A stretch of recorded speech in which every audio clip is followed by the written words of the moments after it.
That was Etude number 23, which can be found on page 22 out of the Verm book. My suggested tempos are dotted half note equals 58 to 74. Play from the beginning to the end. My performance guide is as follows. This moderately technical etude is fun to play and needs to sound graceful and nimble throughout while maintaining a dance-like waltz character. A slight emphasis on beat 1 and floating the rest of the measure will help with this so that the music always feels like one beat per bar. Practice slowly with metronome for rhythmic accuracy, paying attention to tongued versus slurred rhythms. Keep the airflow steady during slurred passages, maintaining smooth note connections and a consistent tone. An exercise that might help is to articulate the missing quarter notes on the long notes to ensure rhythmic accuracy.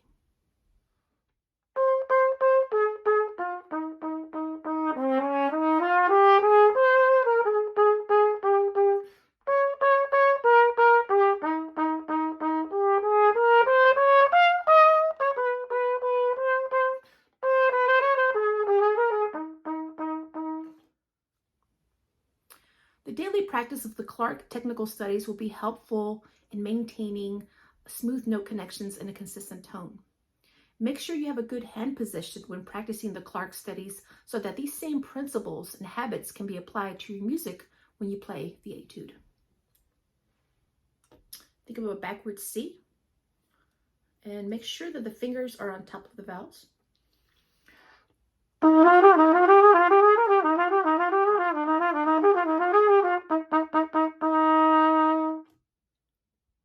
Always begin phrases with a full and relaxed breath.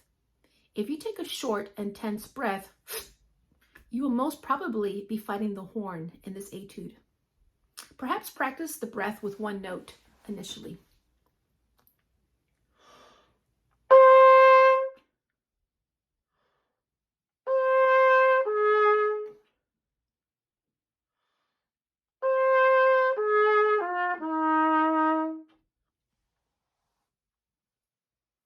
Articulated passages need to sound as smooth as slurred passages. Staccato marking should sound light and graceful, not overly short or harsh. Let only the tip of the tongue move as you articulate while keeping the flow of air as steady as if slurring or sustaining a single note. Additionally, it is imperative to keep the lips and jaw stationary while articulating. If the lips or jaw move, the tone and pitch will be affected and the line will sound rough. A helpful exercise for this is to practice blowing a fast articulation pattern on one hand while keeping the other hand on your chin and or lower lip.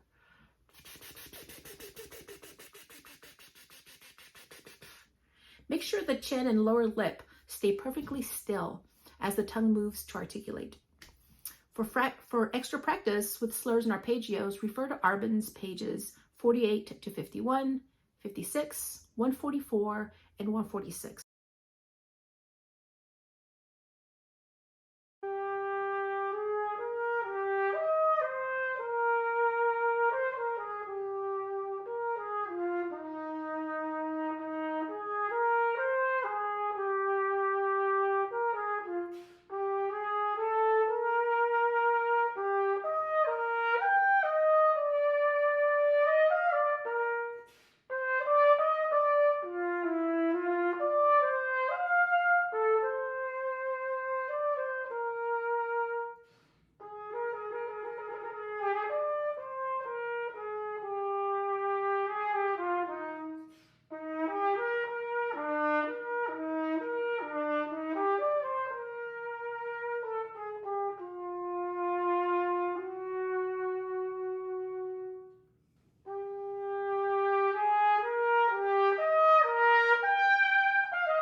That was Etude number 22 and can be found on page 21 out of the Vern book. My suggested tempos are quarter note equals 50 to 60. Play from the beginning until the end. My performance guide is as follows. This beautiful melody should be performed with great lyricism and expression.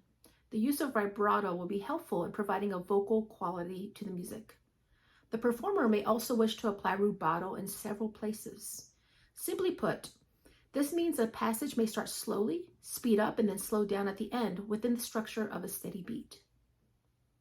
In keeping with the dolce character of this etude, a smooth legato style should be employed throughout. Play grace notes in 30 seconds, gracefully, never stiff or harsh. Pay close attention to the shape of each phrase, always growing in intensity or relaxing depending on where the high point of the phrase is. Never let the music become colorless or static. Round up the ends of phrases so that they sound polished and refined, making sure to play full volume on last notes of each phrase. Maintain a warm sound in all registers and dynamics, and never let the tone become edgy or aggressive. Intense and dramatic, yes, but never edgy. Very little information is given in this piece regarding dynamics. Therefore, it is suggested that the performer follow the shape of the melodic line and provide dynamics consistent with the direction of each phrase. When in doubt, allow the melody line to dictate a suitable volume for the high point of the phrase so that there is always a direction and movement to your music. Keep your listener engaged by making the music express emotions or tell a story. A good exercise for this etude would be to sing certain passages to help with phrasing and musical expression. Yes, I said singing. We usually sing the way we want to play a phrase, and the more we incorporate this practice, the more likely we will be able to transfer the singing-like quality back to our playing in our trumpet.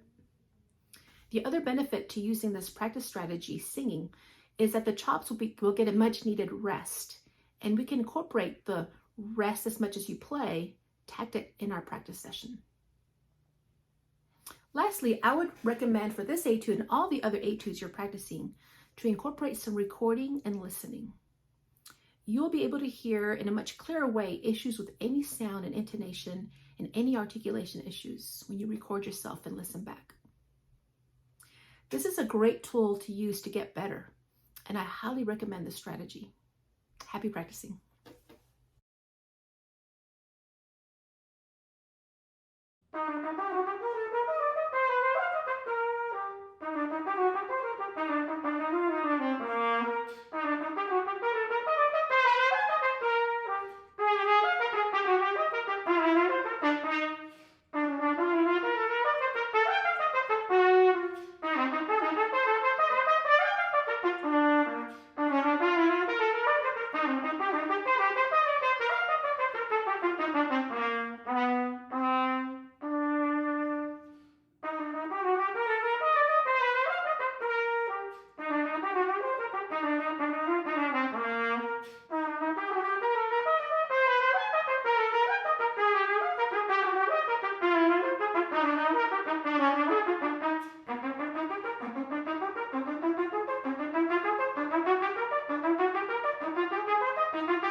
That was etude number 3, which can be found on page 5 of the Vern book.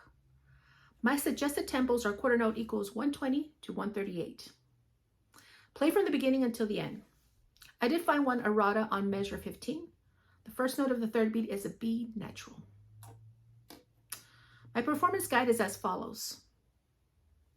Challenges for this etude include quick wide interval leaps, fast articulation, and long sequence of diminished arpeggios, and some rhythmic stability issues.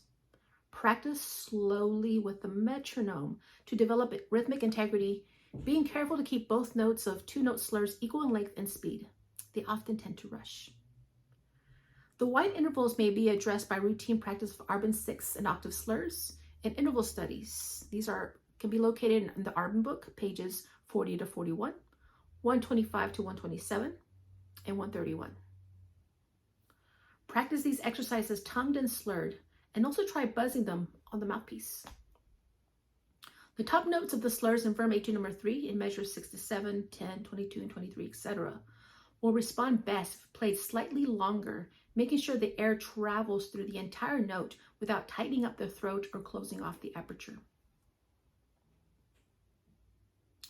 Articulated passages need to sound as smooth as slurred passages. Let only the tip of the tongue move as you articulate while keeping the flow of air steady as if you were slurring. Additionally, it is imperative to keep the lips and jaw stationary while articulating. Again, if the lips or jaw move, the tone and pitch will be affected and the line will sound rough. A helpful exercise for this is to practice blowing a fast articulation pattern on one hand while keeping the other hand on your chin or lower lip. Make sure the chin stays perfectly still as the tongue moves to articulate. Some suggested practice strategies not already mentioned include holding the top note in large interval skips to make sure you are hitting the center of the pitch.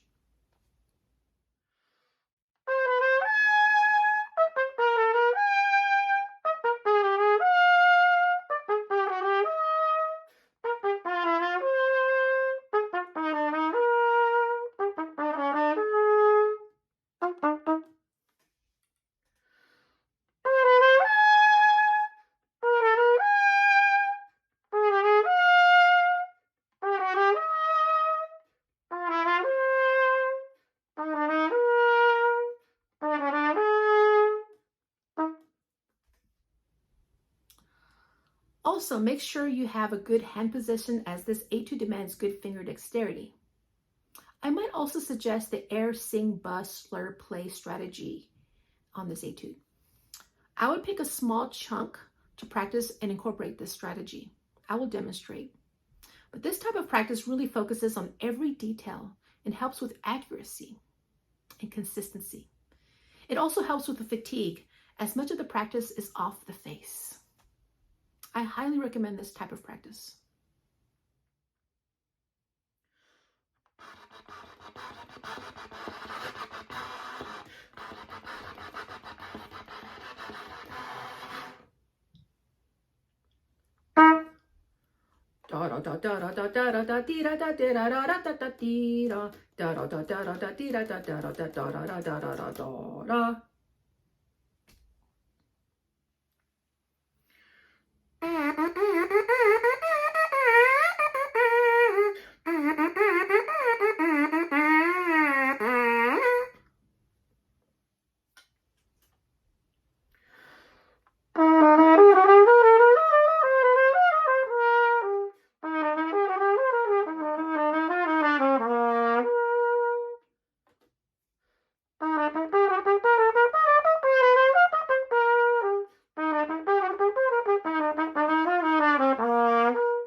So sometimes there are certain licks that no matter how much you've practiced, it's kind of like you hit a wall. It's just not getting better.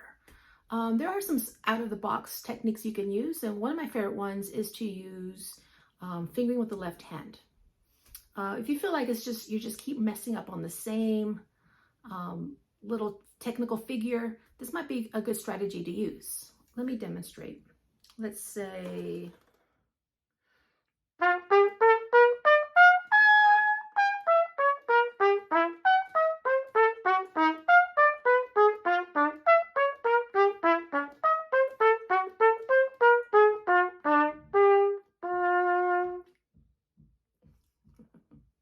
That might help eventually your right hand. When I did that, I wasn't thinking about the notes. I was thinking about my fingerings and how awkward it felt. So it's kind of like I tricked myself. So hopefully when I go back, it's more ingrained.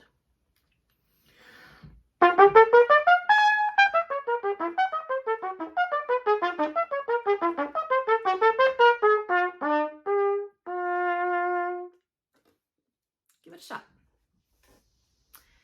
Thank you for listening and best of luck on your practice sessions. As my teacher, Keith Johnson, used to say, take a good breath and make a beautiful sound. Thank you.